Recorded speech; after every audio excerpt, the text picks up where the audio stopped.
ஜெய் வாராகி, ஜெய் ஜெய் வாராகி. நம்ம டிவியை சப்ஸ்கிரைப் பண்ணுங்க, பெல் பட்டனை அழுத்துங்க. சிவாய நம. திருச்சிற்றம்பலம். கற்பனை கடந்த ஜோதி கருணையே உருவமாகி அற்புத கோலம் நீடி அருமறை சிரத்தின் மேலா சிற்பர யோமமாகும் திருச்சிற்றம்பலத்துள் நின்று பொற்படம் நட செய்கின்ற பூங்குழல் போற்றி போற்றி. எல்லாமல்ல அம்மையப்பனாக உலகம் முழுவதும் வாழக்கூடிய அத்தனை ஜீவராசிகளுக்கும் அம்மையப்பனாக விளங்கக்கூடிய உமா மகேசனுடைய மலர்களிகளையும் என்னுடைய அத்தனை குருவையும் வணங்கி ஆதித்யாய சோமாய மங்களாய புதாய குரு சுக்ர சனிபியஸ்ச ராகவே கேதவே நமஹா. ஆதித்யாதி நவ கிரகங்களையும் நவகோள்களையும் நட்சத்திரங்களையும் வணங்கி உலகம் முழுவதும் வாழக்கூடிய ஸ்ரீ வாராகி டிவி நேயர்கள் அனைவருக்கும் உங்கள் தாம்பரம் ஸ்ரீ வாராகி ஈசனேசன் சுவாமியுடைய நல்லாசிகள், வாழ்த்துக்கள். ஜெய் வாராகி, ஜெய் ஜெய் வாராகி. அன்பு பக்தர்களே, நாம் இப்பொழுது காண இருக்கின்ற தலைப்பு கிரக யுத்தம். மார்ச் மாதம் 16ஆம் தேதியிலிருந்து மார்ச் 16, 2024 முதல் ஏப்ரல் 20 தேதி வரை அல்லது மே மாசம் வரையில கூட நம்ம வச்சுக்கலாம். அடுத்து வரக்கூடிய ஒரு 1.5 மாசம் 45 நாட்கள் ஒரு கிரக யுத்தம் நடக்க போகுது. இந்த கிரக யுத்தம் யுத்தம்னு நம்ம சொல்றோம், கிரக சேர்க்கைன்னு சொல்லல. நம்ம சொல்லும் போது நீங்க அந்த வார்த்தைகளை கவனிக்க வேண்டும். அந்த கிரக யுத்தம் அப்படின்னு சொல்றோம். கிரக சேர்க்கைன்னு சொல்ல 6 கிரக சேர்க்கை 5 கிரக சேர்க்கை அப்படின்னு சொல்லல, கிரக யுத்தம்னு சொல்றோம். ஏன் என்ற யுத்தம்ங்கிற வார்த்தையை எங்க சேர்க்கிறோம்னா, அன்பு நேயர்களே, நம்ம எல்லாருக்கும் தெரியும், சனி பகவான் கும்பத்துல இருக்கிறார். கும்பத்தில் இருக்கக்கூடிய சனி பகவானுக்கு நேர் பகையான ஒரு கிரகம் இருக்கும்னு சொன்னா அது செவ்வாய் தான். சுக்கிரனும் பகைதான், அவர் கொஞ்சம் சாஃப்ட் கேரக்டர். ஆனா அந்த செவ்வாய் ராகு அடிதடிக்கு சம்பந்தப்பட்டவங்க, கழகங்களுக்கு சம்பந்தப்பட்டவங்க. பெரும் யுத்தங்களுக்கெல்லாம் யாரு அதிபதி அப்படின்னு கேட்டீங்கன்னாக்கா செவ்வாய் தான். அப்ப அந்த செவ்வாய் பகவான் சனியோடு சேர்க்கிறார். பொதுவாகவே சனி செவ்வாய் சேர்ந்தா அது ஒரு தோஷமான சேர்க்கைன்னு சொல்லுவாங்க. எந்த ஒரு ஜாதகத்திலையும் சனியும் செவ்வாயும் சேர்ந்து இருக்க கூடாது அப்படின்லாம் சொல்லுவாங்க. அப்ப இந்த அடுத்து வரக்கூடிய அந்த 1.5 மாசத்துல மார்ச் 16ஆம் தேதியிலிருந்து மே மாசம் 1ஆம் தேதி வரையிலுமே கூட பிறக்க இருக்கின்ற எல்லா குழந்தைகளுக்கும் என்ன ஆகும்னா இந்த சனி செவ்வாய் சேர்க்கை கும்பத்துல இருக்கும். அது லக்னத்தை பொறுத்து அமையும். அப்ப அந்த சனியும் செவ்வாயும் சேர்க்கிறார்கள். அந்த இடத்துல தேவையில்லாத அரசியல் கழகங்கள் ஏற்பட போகுது. இப்ப அரசியல்னு சொல்லிட்டாலே 2 பேர் வரணும். ஒன்னு சனி, இன்னொன்னு சூரியன், அப்புறம் செவ்வாய். கூட ராகுவும் அங்கே இணைகிறார். அந்த சூரியன் யார் கூட இணைகிறார்னா ராகுவோடு இணைகிறார். அங்க சூரியன் ராகு நேர்பகை. அப்ப ராகு எங்க இருக்கிறாரு? மீனத்தில் இருக்கிறார். அப்போ மீனத்துக்கு 6ஆம் அதிபதி சூரியன். எதிரி ஸ்தானம், ரோகருண சத்துருன்னு சொல்லக்கூடிய எதிரிங்கிற ஸ்தானம். பொதுவாகவே 6 என்பது மரக ஸ்தானம். அப்ப என்ன ஆகும்னு கேட்டீங்கன்னாக்கா 6ஆம் இடத்துடைய சூரியன் ராகுவோடு இணைகிறார். அதோடு மட்டுமல்ல, புதனும் அங்க சேர்ந்துக்கிறாரு, சுக்கிரனும் சேர்ந்துக்கிறாரு. அப்ப இந்த சனி செவ்வாய் சூரியன் ராகு இந்த 4 கிரகங்கள் தான் அடுத்து நடக்க இருக்கின்ற மார்ச் மாசம் ரொம்ப எச்சரிக்கையாக இருக்க வேண்டிய ராசிகள், எச்சரிக்கையாக இருக்க வேண்டிய நபர்கள் யார் யாரு, யாரெல்லாம் எந்த தொழில் செய்யக்கூடியவங்களுக்கெல்லாம் அதிர்ஷ்டம் கிடைக்கும், அல்லது எந்தெந்த டிபார்ட்மெண்ட் எந்தெந்த தொழில இருக்கக்கூடியவங்களுக்கெல்லாம் நன்மைகள் நடக்கும், எந்த தொழில் செய்பவர்கள் எல்லாம் கவனமாக ஜாக்கிரதையாக இருக்கணும், எந்த அதிகாரிகள், காவல்துறையா, அரசு அதிகாரிகளா, போலீஸா, யார் ரொம்ப எச்சரிக்கையா இருக்கணும். நான் தான் போலீஸ், நான் போய் 2 பேரை காப்பாற்றணும் உள்ள போனவர் மாட்டிப்பார். இப்ப நம்ம நிறைய பாக்குறோம், நிறைய போலீஸ் அதிகாரிகள் நன்மை செய்யறவங்க உள்ள புகுந்து அவங்க பேரை கெடுத்துப்பாங்க, அவங்களே போய் சட்ட சிக்கல்ல போய் மாட்டிப்பாங்க. நிறைய காவல்துறை அதிகாரிகளை நம்ம பாக்குறோம். தேவையில்லாத டிபார்ட்மெண்ட் வைஸ் நடக்கக்கூடிய என்கொயரி பாக்குறோம். இல்ல நிறைய நம்ம டிவி சேனல்ல செய்தி சேனல்ல பாக்குறோம். இந்த மாதிரி ஒரு போலீஸ் அதிகாரி இந்த மாதிரிலாம் பேசுறத நம்ம பார்க்குறோம். அப்போ இதெல்லாம் ஒருத்தருக்கு யாரோ ஒருத்தருக்கு உதவி செய்ய போயிட்டு இவங்க போய் சிக்கல்லாம் மாட்டிப்பாங்க. அப்ப நீங்க காவல்துறை அதிகாரிகளாக இருந்தாலே செவ்வாயுடைய சேர்க்கை காவல்துறை அதிகாரிகள் இவங்களாக ரொம்ப எச்சரிக்கையாக இருக்கணும். அப்போ எந்தெந்த நபர்கள் எல்லாம் கவனமாக எச்சரிக்கையாக இருக்க வேண்டும், யாருக்கெல்லாம் இந்த 1.5 மாசம் ஆபத்தான காலமாக இருக்கும், எச்சரிக்கையான காலமாக இருக்கும் அப்படிங்கிற ஃபுல் டீட்டெயில தான் நம்ம பார்க்க போறோம். பாருங்கள் பார்க்கலாம். அன்பு பக்தர்களே, நாம் இப்பொழுது காண இருக்கின்ற தலைப்பு கிரக யுத்தம். மார்ச் மாதம் 16ஆம் தேதியிலிருந்து மார்ச் 16, 2024 முதல் ஏப்ரல் 20 தேதி வரை அல்லது மே மாசம் வரையில கூட நம்ம வச்சுக்கலாம். அடுத்து வரக்கூடிய ஒரு 1.5 மாசம் 45 நாட்கள் ஒரு கிரக யுத்தம் நடக்க போகுது.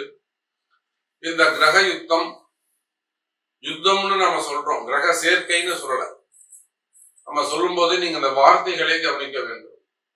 அந்த கிரக யுத்தம் அப்படின்னு சொல்றோம். கிரக சேர்க்கைன்னு சொல்ல 6 கிரக சேர்க்கை 5 கிரக சேர்க்கை அப்படின்னு சொல்லல, கிரக யுத்தம்னு சொல்றோம். ஏன் என்ற யுத்தம்ங்கிற வார்த்தையை எங்க சேர்க்கிறோம்னா, அன்பு நேயர்களே, நம்ம எல்லாருக்கும் தெரியும் சனி பகவான் கும்பத்துல இருக்கிறார்.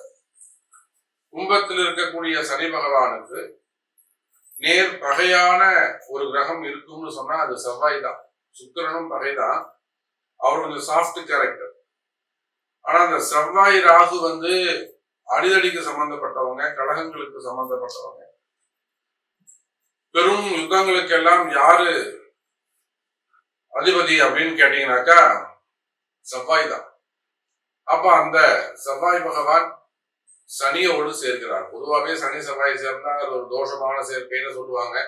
எந்த ஒரு ஜாதகத்திலையும் சனியும் செவ்வாயும் சேர்ந்து இருக்க கூடாது அப்படின்லாம் சொல்லுவாங்க. அப்ப இந்த அடுத்து வரக்கூடிய அந்த 1.5 மாசத்துல மார்ச் 16ஆம் தேதியிலிருந்து மே மாசம் 1ஆம் தேதி வரையிலுமே கூட பிறக்க இருக்கின்ற எல்லா குழந்தைகளுக்கும் என்ன ஆகும்னா இந்த சனி செவ்வாய் சேர்க்கை கும்பத்துல இருக்கும். அது லக்னத்தை பொறுத்து அமையும். அப்ப அந்த சனியும் செவ்வாயும் சேர்கிறார்கள். அந்த இடத்துல தேவையில்லாத அரசியல் கழகங்கள் ஏற்பட போகுது. இப்ப அரசியல்னு சொல்லிட்டாலே 2 பேர் வரணும். ஒன்னு சனி, இன்னொன்னு சூரியன், அப்புறம் செவ்வாய். கூட ராகுவும் அங்கே இணைகிறார். அந்த சூரியன் யார் கூட இணைகிறார்னா ராகுவோடு இணைகிறார். அங்க சூரியன் ராகு நேர்பகை. அப்ப ராகு எங்க இருக்கிறாரு? மீனத்தில் இருக்கிறார். அப்போ மீனத்துக்கு 6ஆம் அதிபதி சூரியன். எதிரி ஸ்தானம், ரோகருண சத்துருன்னு சொல்லக்கூடிய எதிரிங்கிற ஸ்தானம். பொதுவாகவே 6 என்பது மாரகஸ்தானம். அப்ப என்ன ஆகும்னு கேட்டீங்கன்னாக்கா 6ஆம் இடத்துடைய சூரியன் ராகுவோடு இணைகிறார். அதோடு மட்டுமல்ல, புதனும் அங்க சேர்ந்துக்கிறாரு, சுக்கிரனும் சேர்ந்துக்கிறாரு. அப்ப இந்த சனி செவ்வாய் சூரியன் ராகு இந்த 4 கிரகங்கள் தான் அடுத்து நடக்க இருக்கின்ற மார்ச் மாசம் ரொம்ப எச்சரிக்கையாக இருக்க வேண்டிய ராசிகள், எச்சரிக்கையாக இருக்க வேண்டிய நபர்கள் யார் யாரு, யாரெல்லாம் எந்த தொழில் செய்யக்கூடியவங்களுக்கெல்லாம் அதிர்ஷ்டம் கிடைக்கும், அல்லது எந்தெந்த டிபார்ட்மெண்ட் எந்தெந்த தொழில இருக்கக்கூடியவங்களுக்கெல்லாம் நன்மைகள் நடக்கும், எந்த தொழில் செய்பவர்கள் எல்லாம் கவனமாக ஜாக்கிரதையாக இருக்கணும், எந்த அதிகாரிகள் காவல்துறையா, அரசு அதிகாரிகளா, போலீஸா, யார் ரொம்ப எச்சரிக்கையா இருக்கணும். நான் தான் போலீஸ், நான் போய் 2 பேரை காப்பாற்றணும் உள்ள போனவர் மாட்டிப்பார். இப்ப நம்ம நிறைய பாக்குறோம், நிறைய போலீஸ் அதிகாரிகள் நன்மை செய்யறவங்க உள்ள புகுந்து அவங்க பேரை எடுத்துப்பாங்க, அவங்களே போய் சட்ட சிக்கல்ல போய் மாட்டிப்பாங்க. நிறைய காவல்துறை அதிகாரிகளை நம்ம பாக்குறோம். தேவையில்லாத டிபார்ட்மெண்ட் வைஸ் நடக்கக்கூடிய என்கொயரி பாக்குறோம். எல்லாம் நிறைய நம்ம டிவி சேனல்ல செய்தி சேனல்ல பாக்குறோம். இந்த மாதிரி ஒரு போலீஸ் அதிகாரி இந்த மாதிரிலாம் பேசுறத நம்ம பாக்குறோம். அப்ப இதெல்லாம் ஒருத்தருக்கு யாரோ ஒருத்தருக்கு உதவி செய்ய போயிட்டு இவங்க போய் சிக்கல்ல மாட்டிப்பாங்க. அப்ப நீங்க காவல்துறை அதிகாரிகளாக இருந்தாலே செவ்வாயுடைய சேர்க்கை காவல்துறை அதிகாரிகள் இவங்களாக ரொம்ப எச்சரிக்கையாக இருக்கணும். அப்ப எந்தெந்த நபர்கள் எல்லாம் கவனமாக எச்சரிக்கையாக இருக்க வேண்டும், யாருக்கெல்லாம் இந்த 1.5 மாசம் ஆபத்தான காலமாக இருக்கும், எச்சரிக்கையான காலமாக இருக்கும் அப்படிங்கிற ஃபுல் டீட்டெயில தான் நம்ம பார்க்க போறோம்.